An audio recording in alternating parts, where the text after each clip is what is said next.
அஸ்ஸலாமு அலைக்கும் ரஹ்மத்துல்லாஹி தஆலா வ பரக்காத்துஹு. வாங்க வீடியோக்குள்ளே போகலாம்.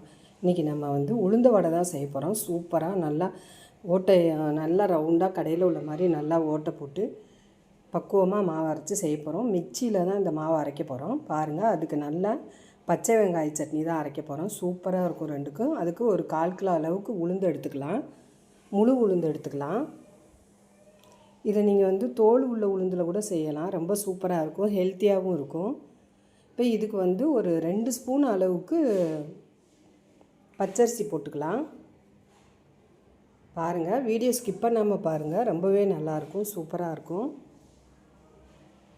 இப்போ ரெண்டையும் நல்லா 2 தடவை நல்லா கழுவிட்டு நம்ம ஊற வச்சுக்கலாம். நல்லா கழுவிடணும். அந்த உளுந்து நல்லா பிணைஞ்சு அந்த வளவளப்பு தன்மை இல்லாமல் நம்ம நல்லா கழுவிடணும். அதை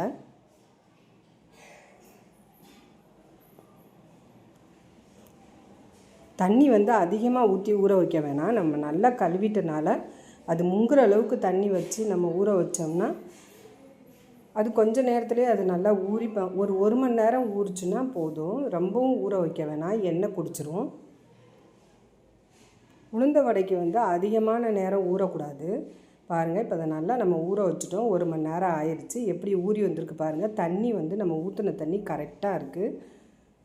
இது நம்ம தண்ணி ஊற்றாமல் மிக்சியில் அரைக்கணும். தண்ணி தொளிச்சு எவ்வளோ கெட்டியமாக அரைக்க முடியுமோ அந்த அளவுக்கு கெட்டியமாக நம்ம அரைக்கணும் ட்ரையில் போட்டு. இப்போ கார சட்னிக்கு நம்ம ஒரு வெங்காயம், ஒரு 3 தக்காளி, ஒரு 3-4 வரமிளகாய் எடுத்துருக்கோம்.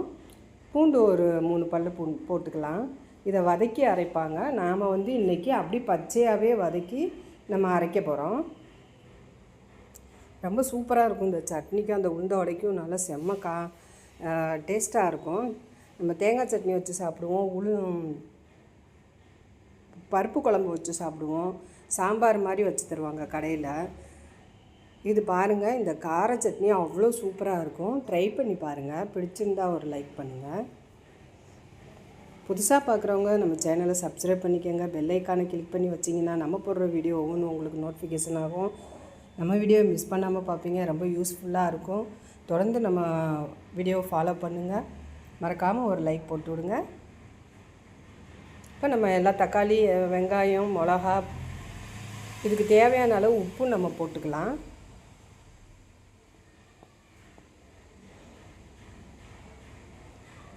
நம்ம நிறைய உளுந்த வடை செஞ்சு சாப்பிடுவோம். அதுலேயே இதில் ஒரு பொருளை நம்ம சேர்த்து உளுந்த வடை செய்வோம். வாசம் அவ்வளோ சூப்பராக இருக்கும். வீடியோ ஸ்கிப் பண்ணாமல் பாருங்கள். இப்போ பாருங்கள், நம்ம தட்டி வச்சுருக்க பூண்டும் போட்டுக்கலாம். உங்களுக்கு தேவைன்னா இதில் கொஞ்சமாக ஒரு சின்ன துண்டு புளி கூட போட்டுக்கலாம். ஆனால் இன்றைக்கி நம்ம புளி வைக்கலை, இதுவே கரெக்டாக இருக்கும். பாருங்கள், இந்த மாதிரி ரொம்ப வலுவலுன்னு அரைக்காமல் கொஞ்சம் குறப்பான டேஸ்ட்டில் அரைச்சிக்கலாம். இப்போ நம்ம மாவு அரைச்சிட்டு வந்துட்டோம் பாருங்கள். நம்ம எவ்வளோ முடியுமோ அந்தளவு கெட்டியமாக நம்ம அரைக்கணும். ரொம்ப தண்ணி விட்டுறக்கூடாது. அதே போல் மாவு அடித்து விட்டும் பிணையக்கூடாது. பாருங்கள், எவ்வளோ அழகாக நம்ம கையில் எடுக்கும்போது அதில் ஓட்டை போட்டால் அப்படியே தெரியுது பாருங்கள். சூப்பராக இருக்குது. நீங்கள் கிரைண்டரில் போட்டிங்கன்னா இன்னுமே தண்ணியே இல்லாமல் சூப்பராக ஆட்டலாம். இன்றைக்கி நம்ம மிக்சின்றனால லைட்டாக தண்ணி தொளிச்சிட்டோம். நம்ம அரிசி மாவு போடுறத விட நீங்கள் அரிசியாகவே போட்டு நீங்கள் அரைக்கும்போது நல்ல மொறுமொறுப்பாக இருக்கும். டேஸ்ட்டும் ரொம்பவே நல்லாயிருக்கும். இப்போ இதுக்கு தேவையான அளவு உப்பு போட்டு, உப்பு எல்லா மாவுலேயும் கலக்கிற மாதிரி நம்ம கலந்து விட்டுக்கலாம். ஏன்னா உப்பு ஒரே இடத்துல நின்றக்கூடாது. அதனால் நம்ம உப்பு போட்டு கலந்துட்டு அதுக்கப்புறம் நம்ம வெங்காயம், நம்ம என்னென்ன போடுறோமோ எல்லாத்தையும் போட்டுக்கலாம்.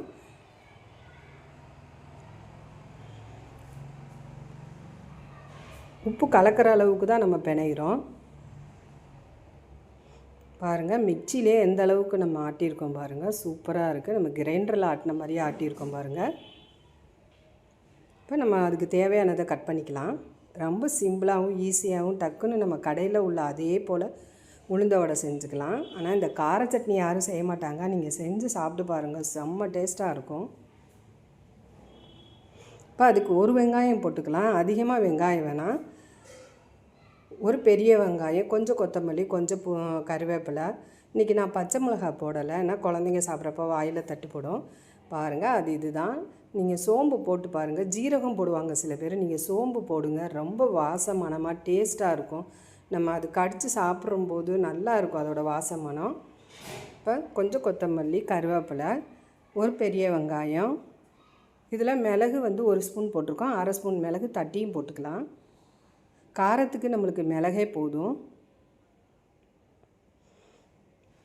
இப்போ நம்ம எல்லாத்தையும் ஒன்றா கலந்துக்கலாம்.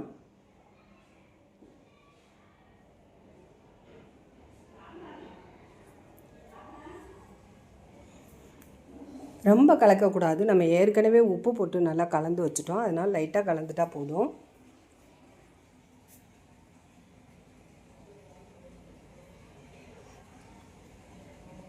பாருங்கள், மாவு வந்து இன்னுமே நல்லா கெட்டியமாக இருந்தால் நம்மளுக்கு நல்லா வரும் உளுந்த வடை.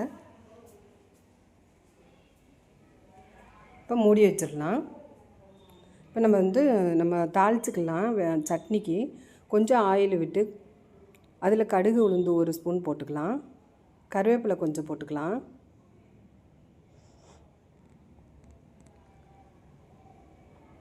இது நல்லா காரமாக இருக்கும், அதனால் நம்ம மிளகா போட்டு தாளிக்கலை. பாருங்கள், இப்போ நம்ம அரைச்சி வச்சுருக்கத ரொம்ப நேரம் போட்டு வதக்க வேண்டாம், சும்மா லைட்டாக அந்த எண்ணெயோடு மிஸ் ஆகிற அளவுக்கு வதக்கினா போதும். பாருங்கள், நம்ம தாளிச்சிட்டோம். இப்போ நம்ம அரைச்சி வச்சுருக்க விழுதை போட்டுக்கலாம். இது வந்து அந்த பச்சை டேஸ்ட்டோடு தான் இருக்கணும், அப்போ தான் டிஃப்ரெண்ட்டாக இருக்கும். நம்ம எல்லா சட்னியும் வதக்கி தான் நம்ம செய்வோம். இது வந்து அந்த காரம் மட்டும் கொஞ்சம் கட்டுப்படுறதுக்காண்டி நம்ம வதக்குறோம், அவ்வளோதான். ஒரு 5 நிமிஷம் வதக்கினா போதும், அதுக்கு மேலே வதக்க வேணாம். நம்ம இதில் எல்லாமே போட்டாச்சு, உப்பு எல்லாமே போட்டாச்சு, எதுவும் போட வேண்டியதில்லை, அவ்வளோதான். பாருங்கள், ஒரு 5 நிமிஷம் தான் நம்ம அடுப்பில் வச்சுருந்துருக்கோம். இந்தளவு வதக்கினா போதும். இது இட்லி, தோசை ரெண்டுக்குமே ரொம்ப சூப்பராக இருக்கும். நீங்கள் தோசைக்கு வச்சு சாப்பிட்டு பாருங்கள், இட்லி தோசைக்கு செம்மையாக இருக்கும்.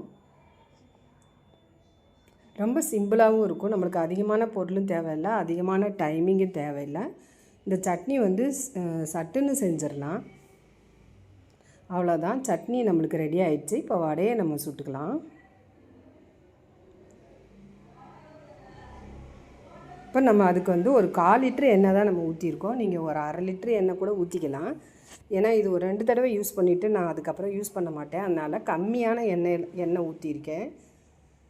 இப்போ நம்ம பெரிய சைஸாக போடுறனால ஒரு 1/2 லிட்ரு எண்ணெய் ஊற்றி, இன்னும் கொஞ்சம் ஒரு 1/2 கிலோ பருப்பு போட்டிங்கன்னா ஒரு 1/2 லிட்ரு எண்ணெய் ஊற்றி செய்யும்போது நல்லா வந்து முங்கி வேகும்.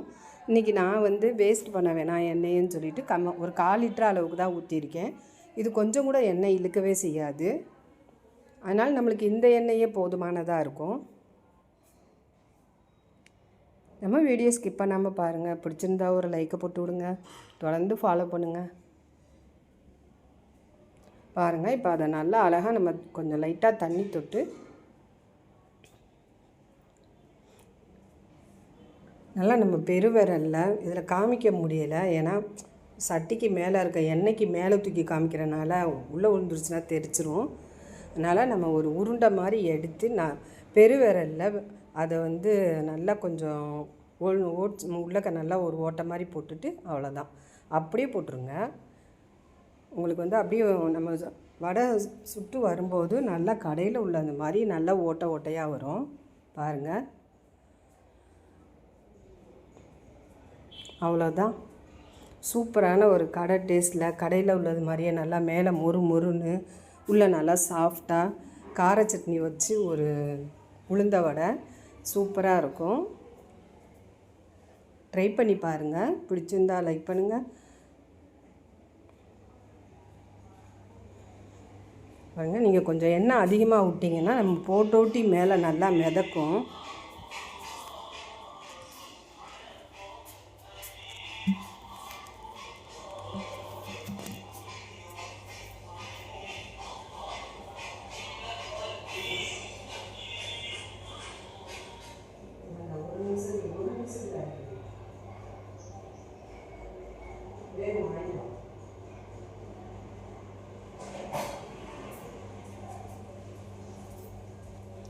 அவ்வளோதான். பாருங்கள், எவ்வளோ அழகாக நம்ம வந்து ரெடி பண்ணிட்டோம் பாருங்கள். கடையில் உள்ளது மாதிரியே இருக்கும். நல்லா பொசு பொசுன்னு நல்லா பெருசாக பாருங்கள். ஆயில் மட்டும் நீங்கள் கொஞ்சம் கூட விட்டுக்கோங்க. போதும்னா கொஞ்சம் சின்னதாக வந்து சட்டி வச்சுக்கோங்க. நான் கொஞ்சம் பெரிய சட்டியை வச்சுட்டேன். ஏன்னா பெரிய சைஸில் போடுறனால உங்கள் பக்குவத்துக்கு நீங்கள் சுட்டுக்கோங்க. ஆனால் இந்த மாதிரி மெத்தடில் சுட்டு பாருங்கள், சூப்பராக இருக்கும். பாருங்கள் எப்படி இருக்குது பாருங்கள். இந்த மாதிரி மாவை வந்து எடுக்கும்போது அழகாக இப்படி எடுத்து இன்னும் கூட நீங்கள் கெட்டியமாக நீங்கள் அரைச்சிங்கன்னா அப்படி பந்து மாதிரி வரும் கையில். இது மிக்சியில் வந்து கொஞ்சம் ஹீட் ஆகிடுதுன்னு கொஞ்சமாக தண்ணி தெளித்து அரைச்சிட்டேன். நீங்கள் கிரைண்டரில் போட்டிங்கன்னா சூப்பராக அரைக்கலாம்.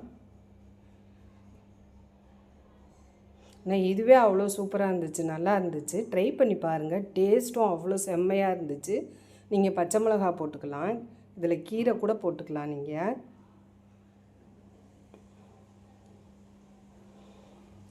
நம்ம எப்போவுமே குழந்தைங்க சாப்பிட்றா இருந்தால் கொஞ்சம் பச்சை மிளகாயை பார்த்து போட்டுக்கலாம், வாயில் தட்டுப்படும். மிளகு காரம் ஒன்றும் செய்யாது, ஏன்னா அது ரொம்ப நல்லது தான் செரிமானத்துக்கு. பாருங்கள் எவ்வளோ சூப்பராக அழகாக ஓட்டையாக உளுந்த வடை எப்படி செஞ்சுருக்கோம் பாருங்கள். ஒரு முறை இதே பக்குவத்தில் செஞ்சு பாருங்கள். சோம்பு போடுறது நம்மளுக்கு நல்லா செரிமானத்துக்கும் நல்லது. நல்ல அது ஒரு வந்து டேஸ்ட்டு, வாசம், மனமும் ரொம்பவே நல்லாயிருக்கும். எண்ணெயில் அந்த சோம்பு பொரிஞ்சிட்டு நம்ம இந்த உளுந்த வடையோடு சாப்பிடும்போது ரொம்பவே டிஃப்ரெண்ட்டாக நல்லாயிருக்கும். பாருங்கள் அந்த சட்னியோடு நம்ம சாப்பிடும்போது எப்படி இருக்குன்னு. மறக்காமல் ஒரு லைக் போட்டு விட்ருங்க. நம்ம சேனலை தொடர்ந்து ஃபாலோ பண்ணுங்கள். பிடிச்சிருந்தா ஷேர் பண்ணி விடுங்க.